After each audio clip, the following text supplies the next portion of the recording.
Bismillahirrahmanirrahim. Beta, I am Sir Rafiq. You are watching me on my YouTube channel Engineer Rafiq. आज हम अल्हम्दुलिल्लाह trigonometry के 19वें lecture की तरफ जा रहे हैं और आप लोग मुझे यकीन है कि फॉलो कर रहे हैं इसको, क्योंकि अब आपको फॉलो करना बनता भी है क्योंकि स्कूल अनकरीब इंशाल्लाह खुलने वाले हैं। तो we will not waste our time, हम स्ट्रेट अवे अपने लेक्चर नंबर 19 की तरफ जाएंगे। Thank you.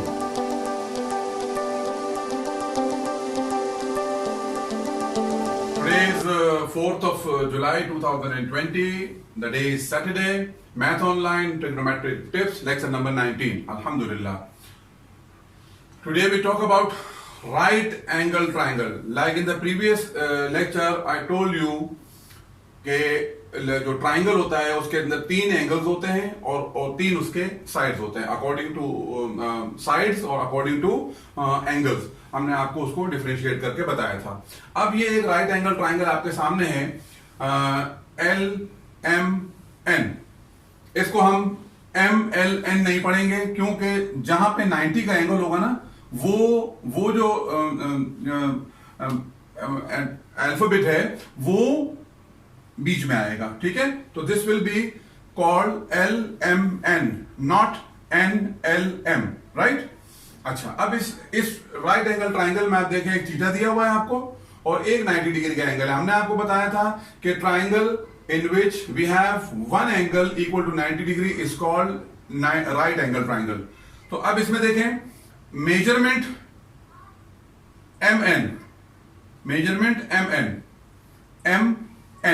Is equal to perpendicular. ये P से परपेंडिकुलर है। परपेंडिकुलर को उर्दू में उमूद कहते हैं। उमूद, जो उर्दू मीडियम वाले बच्चे हैं वो इसको उमूद कहते हैं। ठीक है, measurement LN is equal to hypotenuse, HYPOTENUSE, hypotenuse, और इसको बोलते हैं उर्दू में वितर।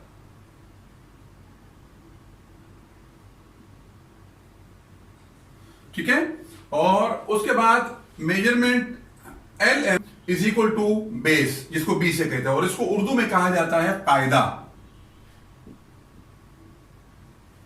ठीक है, मेजरमेंट एंगल, ये एंगल की निशानी है। मेजरमेंट एंगल L, ये वाला, इस एंगल की बात हो रही है जिसका वर्टेक्स L है। Measurement angle L is equal to theta और measurement angle M is equal to 90 degree. किसी भी राइट एंगल ट्राइंगल में जो सम ऑफ द एंगल्स होता है, यानी आपको मैं बता चुका हूं कि 3 एंगल्स होते हैं। मिसाल के तौर पर ये θ1 है, इसको हम फॉर एग्जांपल θ2 ले लेते हैं और ये 90 डिग्री है।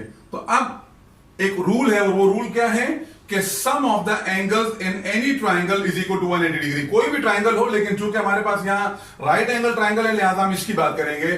तो θ1 प्लस θ2 प्लस 90 डिग्री, θ1 प्लस θ2 और ये θ3 हटा दीजिए, 90 डिग्री, ये इक्वल टू 180 डिग्री होगा। याद रखिएगा हमेशा कि तीनों एंगल्स को जब आप ट्राइंगल में प्लस करेंगे, एंगल 1, θ1, θ2 और 90 डिग्री, 90 डिग्री एंगल अगर ना भी हो, मिसाल आइसोसेलेस ट्राइंगल हो, स्केलन ट्राइंगल हो, तो उसमें 90 डिग्री नहीं होगा। तो आपने तीनों एंगलों को 1, 2 एंड 3 जब इनको आप प्लस करेंगे तो इनका सम जो है that should be equal to 180 degree.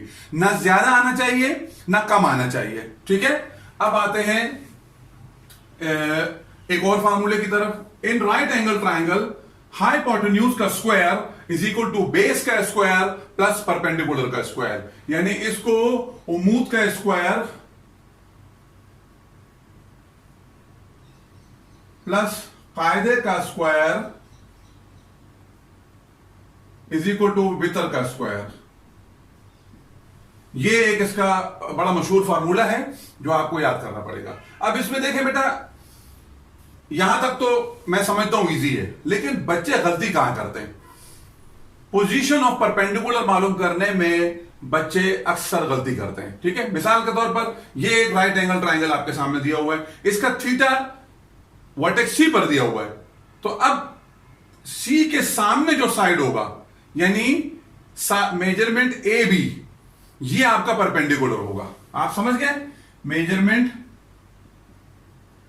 A B will be equal to perpendicular. अब अगर मिसाल के तौर पर ये थीटा यहां ना हो, ये यहां हो, तो फिर क्या होगा? फिर ये साइड जो उसके सामने है, एंगल के सामने है, ये परपेंडिकुलर हो जाएगा। सही है? अच्छा, जो 90 डिग्री के सामने होगा वो तो कभी नहीं बदलेगा। 90 के सामने हमेशा जो होगा वो that will be called hypotenuse, वो हमेशा हाइपोटेन्यूज होगा। अभी एक नेक्स्ट एग्जांपल ट्राइंगल की देखते हैं। राइट एंगल ट्राइंगल है ये भी, इसमें थीटा यहां दिया हुआ है मिसाल के तौर पर वर्टेक्स एम के ऊपर। अब आपका एंगल आपका जो है परपेंडिकुलर क्या होगा? Measurement L N, measurement L N, ये आपका परपेंडिकुलर होगा। और अगर इसी थीटा को हम यहां रख दें तो फिर क्या होगा? फिर मेजरमेंट एल एम आपका परपेंडिकुलर होगा। ठीक है, अब इस सूरत में देखें, ये परपेंडिकुलर हो गया, ये हाइपोटेन्यूज हो गया। तो जो तीसरी वाली साइड है, जाहिर बात है तीन ही साइडें होती है ना, तो तीसरी वाली साइड जो है वो ऑटोमेटिकली क्या नाम है उसको, कायदा कहते हैं उसको, और उसको इंग्लिश में बेस कहते हैं। ठीक है, तो ये मैंने लिखा हुआ भी यहां पे, side in front of 90 degree will be hypotenuse and the remaining third side will be base. तो अगर आप ट्रिग्नोमेट्री बच्चों को अक्सर थोड़ा प्रॉब्लम करती है और बच्चे नाम से डरते हैं, लेकिन मैं आपको बताऊं अगर आप इसकी बेस लाइन को पकड़ लेंगे ना तो आपको ट्रिग्नोमेट्री में कभी भी प्रॉब्लम नहीं होगी। और जहां गलतियां बच्चे करते हैं, उन गलतियों में एक गलती वो यहां करते हैं जो मैंने आपको पॉइंट आउट किया है, पोजीशन ऑफ परपेंडिकुलर मालूम करने में। तीन साइडें होती हैं, एक तो आप निकाल लीजिए कि भाई जो 90 के सामने होगा वो हाइपोटेन्यूज होगा, वो तो डन हो गया। अब बाकी दो को डिसाइड करना है आपने।